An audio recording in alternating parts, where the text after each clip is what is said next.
Good morning. This is Frank with the Morning Quick Shot, brought to you by Trade Stalkers and NINZA Pro Traders. 22nd of June, it's about 7 o'clock Central Standard Time. Let's look at open last night around 79.25. Had a little bit of drop down, a couple points to our overnight low at 77, just above a target zone for yesterday. And then we just kind of worked our way back up until the late evening. And about 1 o'clock at open, consolidated for a little bit for the European Open and moved up to the 84.25 area, pulled back through our zones through this 24-hour view up, and then retested the open price again here at the 79 level, and then shot right back up to an overnight high of 85. And now we worked our way right back down to our first zone for the day and the 24-hour view up. So what's important about that? What we're looking for today is probably a lot of consolidation sideways, to be honest, between this 81 to 86 area, this zone in here. Yellen is talking again. We also have MBA mortgage applications. We had those already. I take that back at 6. They were up 2.9%. We've got FHFA housing price index at 8. Existing home sales at 9. Of course, Yellen starts talking again at 9.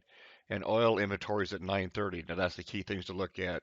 Probably oil inventories and Fed Yellen speak today could bring some volatility, but yet a lot of people are waiting for the Brexit vote tomorrow. So just be real cautious. A lot of brokers have increased their margin requirements for oil and some other instruments. So be aware of that if you're trading those instruments. Double check. So let's look like we might go to the upside to start with. We'll take that look first. We rebound. We stopped right here at this 81.25. Should get a good bounce as if retested this. We should go right back up to the 85, possibly even up to the 85, or excuse me, 86 area this morning, and then pull back to this test of 85 between there and 84 as a small retest, and then go right back up to 88.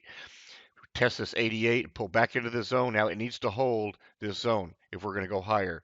If we can get a bounce off here and clear this area, we're looking to move up into the next zone of 93.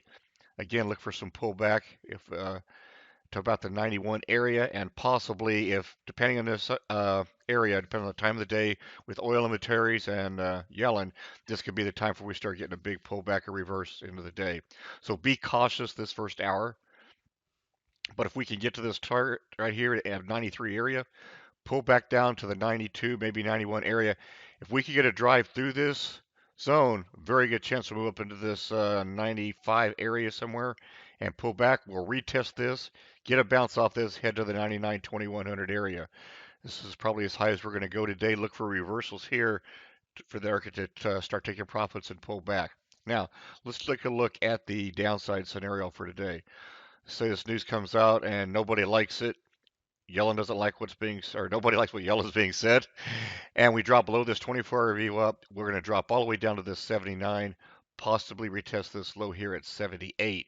Now, it should be a push back up into the zone with some consolidation, and then if we're going to go back down, we're going to come down and test this overnight low at 77, push back up into the zone of 79 and test this. If we don't close above this or this zone, there's like a 2-point area in here to watch this, not even 2 points. Look for it to push right back to this zone, drive down to this zone right down here at 74.40. Now at 74.40, look for us to drive right back up to 77 and possibly up into this area, but more than likely the 77 area will fail and drive right back down into 73, possibly 71 areas. And then it's just a matter of time before uh, we get a reversal right here at the 71 area. I think it will hold. If this doesn't hold, we'll just watch out below because we're going to drop down to this low 66 and maybe even drop all the way down to the 66 area. So be real cautious with this today. But more than likely, the consolidation, maybe some big swings, hopefully not as bad as yesterday. Watch for that volatility. Now let's take a look at the market profile. Let me switch screens real quick. Now market profile, still look at the same scenarios to complete this run. We moved all the way up into this 2118. Our low in this is 2021 for this whole move and up and back. So we touched down into this area, this 2440 area, and since then we've just kind of moved up until we reach this 2093 area, which is a possibility today. That's why we need to look out for it. Now, we've settled back between these two zones and down and further for today's open. So we want to look for, if you're a long-term trader, a good move to the upside today um, might signal momentum move up into this past this 88 up to this 93 target. Now that's not much move really for on a daily basis if you're a swing trader, but there's a possibility to do that right at the open if you feel not probably the smartest move with all the news with Yellen and the Brexit. However, if we get a touch down below the 73 area and close below here, and you're along and you think the bulls are going to step in with this mess over the next couple of days, excellent place to go long. Start looking for targets at this 93. Just the opposite. If you are a bear trader and you think this Brexit and the and Yellen's going to throw a lot of wrenches in the fire here, wait for this to just stay right up in here or move right or technically move up on some partial news. If we can break this 88 and fail it and come back and settle down just below it, then look for a move possibly back into this low 60s over the next week. It's going to be a bumpy ride either way you go, so be cautious with that. If you have any questions, contact Frank at Trade Stalkers and have a great day.